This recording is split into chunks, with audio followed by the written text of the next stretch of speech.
Le monde parle beaucoup d'une épidémie de solitude. Aux États-Unis, de plus en plus de personnes admettent se sentir isolées et déconnectées de ceux qui les entourent. Mais vous allez dans la direction opposée. Vous avez commencé à écarter certaines personnes de votre vie. Et ce qui vous surprend le plus, c'est ce que vous ressentez après coup. Pas de culpabilité, pas de regret, seulement du soulagement. Un sentiment étrangement paisible, comme si quelque chose de bruyant dans votre vie venait enfin d'être éteint. Bien sûr, la plupart des gens ne voient pas les choses ainsi.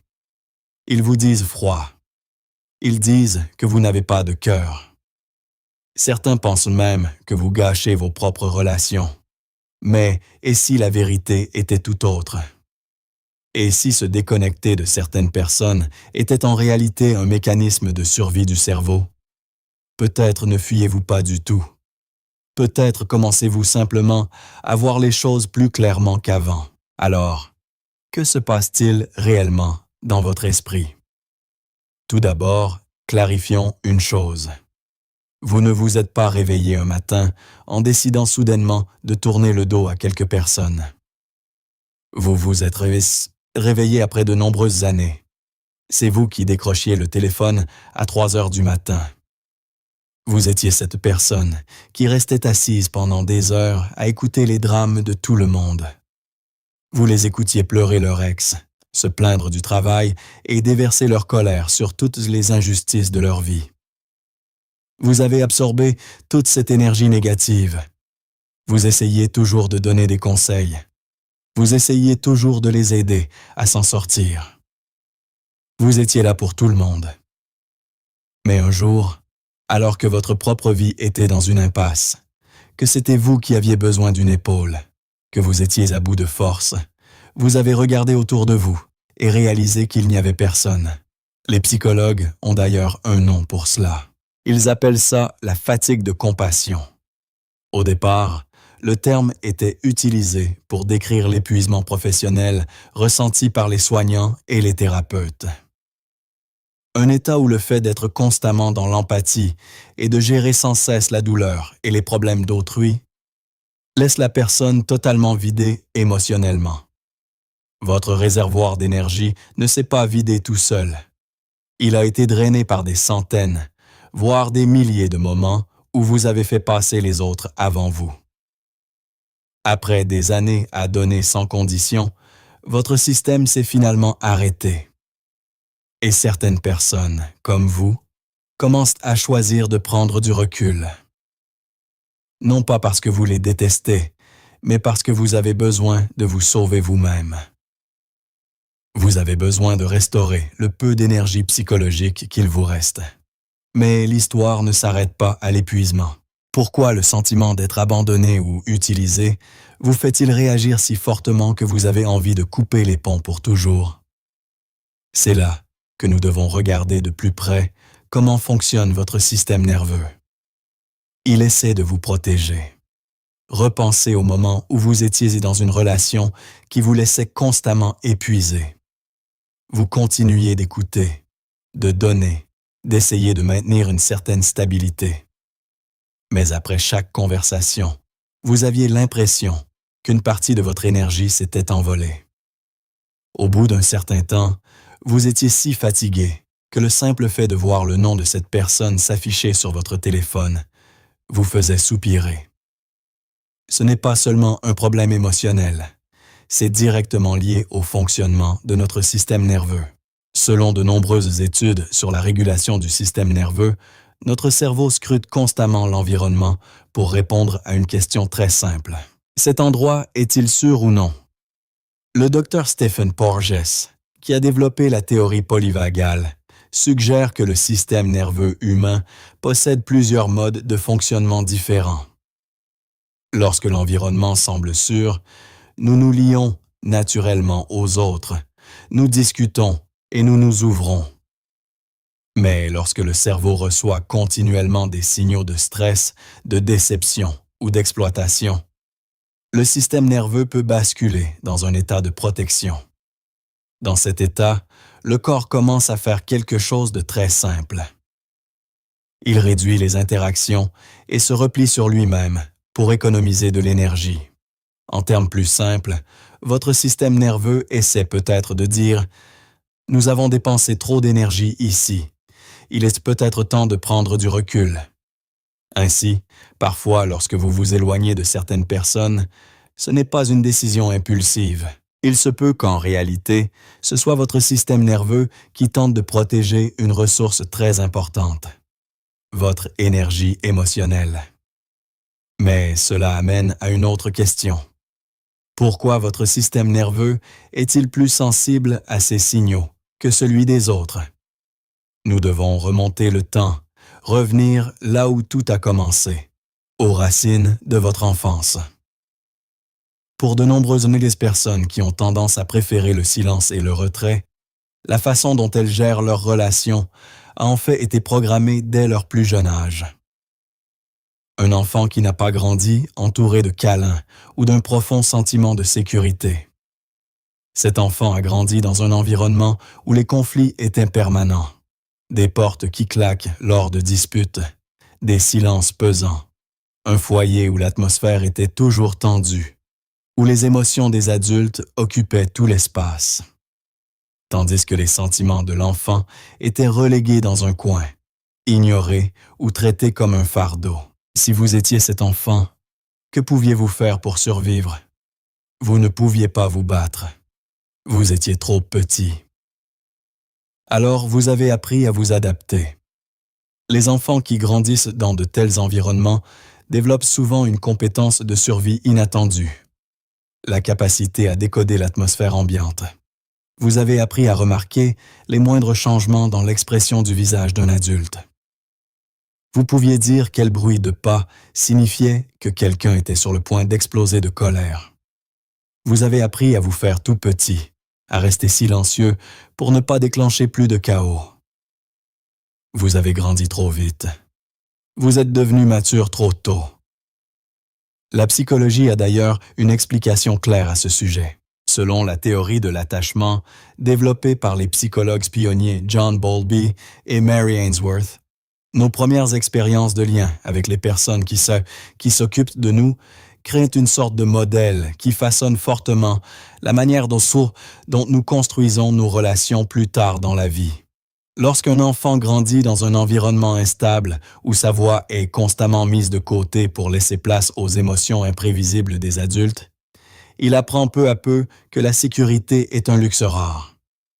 Pour survivre, au lieu d'écouter leur propre monde intérieur, ils sont forcés de scruter constamment l'humeur des gens autour d'eux. Ils apprennent à apaiser les tensions, s'efforcent de maintenir une certaine stabilité et font parfois passer les besoins des autres avant les leurs.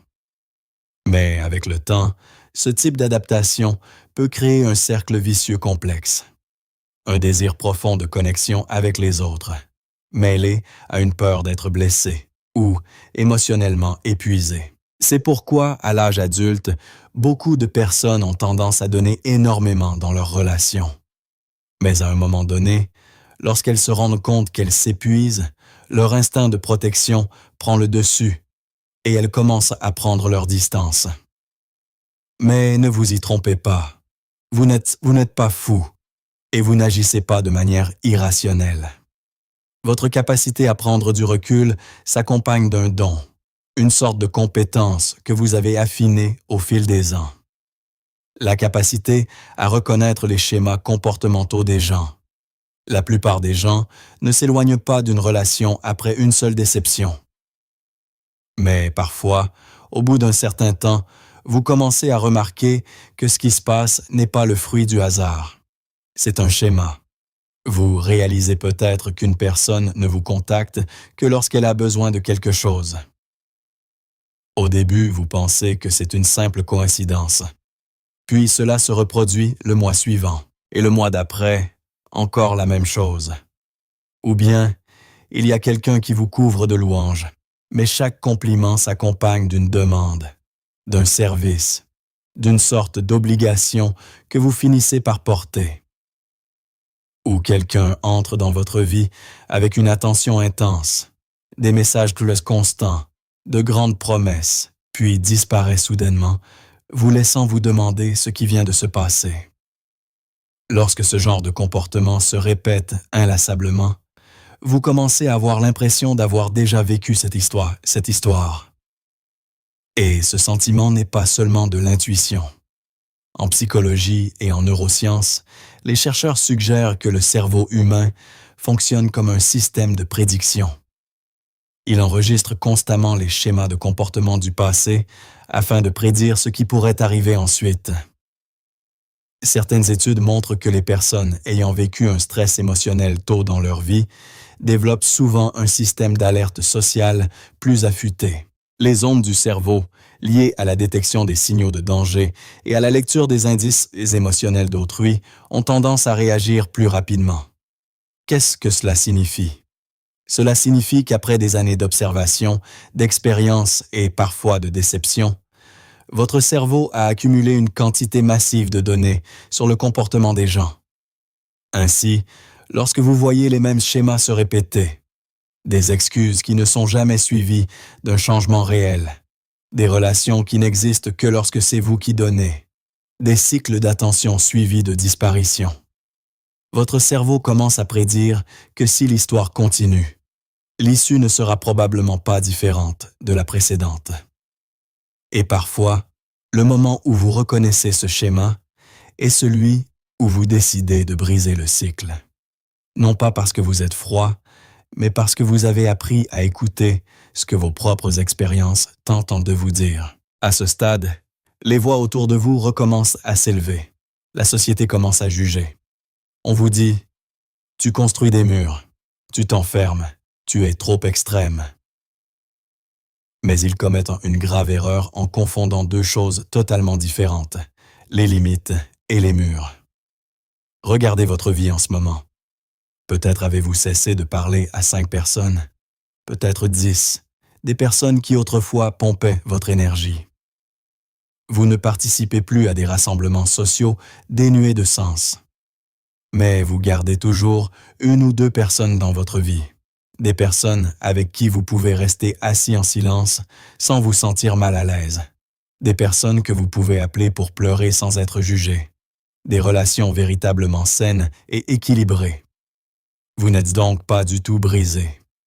Vous pratiquez simplement un concept fondamental de la psychologie. L'établissement de limites personnelles. Un mur est construit à partir de la peur. Un mur est aveugle. Il bloque tout le monde sans se soucier de savoir s'ils sont bons ou néfastes. Il vous emprisonne dans l'obscurité. Mais les limites, ça, sont différentes. Les limites sont comme une porte munie d'un verrou et d'un judas. Elles sont construites à partir du respect de soi. Les limites sont sélectives. Elles vous permettent d'ouvrir la porte aux personnes qui apportent sincérité et chaleur dans votre vie. Dans le même temps, elles maintiennent les personnes toxiques à l'extérieur, les empêchant d'entrer et de détruire votre espace de paix. Laisser quelqu'un quitter votre vie ne signifie pas que vous détestez les gens en général. Cela signifie simplement que vous vous aimez assez pour ne plus permettre à quiconque de déverser ses déchets dans votre espace. Et une fois que vous avez fixé ces limites, vous commencez à découvrir un monde magnifique que peu de gens comprennent vraiment. Être seul ne signifie pas se sentir seul. Il existe une grande méprise que la société nous impose. Les gens confondent 2 idées, le fait d'être seul et le sentiment de solitude. Pourtant, ce sont des états totalement opposés. Vous est-il déjà arrivé de vous trouver au milieu d'une fête bondée? Musique forte, éclats de rire, tintements de verres partout. Et pourtant, au plus profond de vous-même, vous vous sentiez totalement à côté de la plaque. Vous êtes là, mais personne ne vous voit vraiment. C'est cela, la véritable solitude. La solitude, ce n'est pas quand personne n'est autour de vous. C'est quand vous êtes entouré de personnes qui ne peuvent pas se connecter à votre âme. D'un autre côté, pensez au moment où vous êtes assis seul, dans une pièce calme. Vous vous préparez une tasse de thé. Vous lisez un livre. Vous travaillez sur quelque chose que vous aimez, ou vous ne faites tout simplement rien et regardez par la fenêtre. Votre téléphone reste silencieux. Personne n'exige que vous vous comportiez d'une certaine manière et vous ressentez un sentiment de paix profonde remplir votre poitrine. Ce n'est pas de la solitude. Les recherches sur la solitude et la théorie de l'autodétermination montrent une différence très nette. Lorsque le fait d'être seul est un choix volontaire, cela devient un état appelé solitude constructive. Ce temps volontaire passé seul est une forme puissante de détox émotionnel. Cela vous aide à restaurer votre énergie émotionnelle après des années d'épuisement. Cela renforce la conscience de soi, vous permettant d'entendre votre voix intérieure sans le bruit des opinions des autres. Plus important encore, cela réduit considérablement la pression sociale et le stress que vous portiez autrefois. Vous ne vous cachez pas dans un coin sombre. Vous rechargez vos batteries dans votre propre espace sacré. Alors, laissez-moi vous dire ceci. Vous ne fuyez pas. Vous avancez vers la paix. Mais une fois que votre vie devient plus calme, quelque chose d'autre commence à se produire. Ce n'est pas que le monde autour de vous change, c'est votre façon de le voir. Auparavant, quand quelqu'un vous blessait, votre première réaction était souvent d'essayer de le comprendre. Vous vous demandiez ce qu'il pouvait bien traverser. Vous cherchiez des raisons pour expliquer son comportement. Peut-être était-il simplement fatigué. Peut-être était-il en difficulté. Peut-être ne le pensait-il pas vraiment ainsi. Alors vous lui donniez plus de temps, plus de chance et plus d'espoir que les choses finiraient par changer. Mais après avoir passé suffisamment de temps dans le silence, quelque chose commence à basculer. Vous ne ressentez plus le besoin d'expliquer le comportement des gens. Vous commencez à remarquer une vérité toute simple. Les gens vous montrent généralement qui ils sont plus clairement que vous ne le pensez. Non pas à travers ce qu'ils disent, mais par la manière dont ils se manifestent dans votre vie. Par la façon dont ils respectent vos limites et par leur présence réelle lorsque vous en avez besoin. Cet éveil ne vous rend pas froid. Il vous fait simplement cesser d'essayer de réparer des choses qui n'ont jamais été de votre responsabilité. Et quand vous cessez de vouloir forcer les choses à redevenir comme avant, les relations dans votre vie commencent à révéler leur véritable nature. Avant de clore cette histoire, posez-vous une question très simple. Le fait d'avoir plus de monde dans votre vie vous rend-il vraiment plus heureux? Depuis l'enfance, on nous enseigne souvent que plus nous avons d'amis et de relations, plus notre vie sera accomplie. Mais, en vieillissant, beaucoup commencent à réaliser une autre vérité. Toutes les relations ne vous nourrissent pas. Certaines relations vous donnent le sentiment d'être vu, entendu et libre d'être vous-même. Mais d'autres vous rendent constamment tendu, vous obligent à vous justifier sans cesse, à sacrifier continuellement votre paix juste pour que tout aille bien. Et avec le temps, beaucoup de gens commencent à comprendre quelque chose d'important. La vie ne se mesure pas au nombre de personnes qui vous entourent, mais au sentiment de sécurité que vous éprouvez quand vous êtes avec elles. Ainsi, si aujourd'hui votre cercle est plus restreint qu'auparavant, si votre liste de contacts n'est plus remplie de noms, mais que les personnes qui restent sont celles qui respectent vraiment vos limites, celles qui ne vous forcent pas à expliquer votre silence, celles qui vous font vous sentir plus léger par leur simple présence. Alors peut-être n'avez-vous pas perdu de relation du tout. Vous avez simplement éliminé le bruit pour ne garder que ce qui compte vraiment. Parfois, grandir ne consiste pas à rencontrer plus de nouvelles personnes. Il s'agit d'apprendre à reconnaître qui mérite vraiment de rester. Alors, si votre cercle aujourd'hui est plus petit, mais plus paisible, vous faites probablement ce qu'il faut.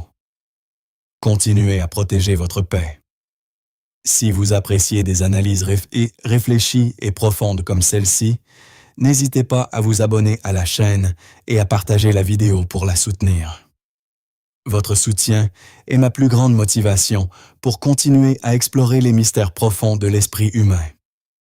Je suis Apex et je vous retrouverai pour notre prochain voyage de découverte.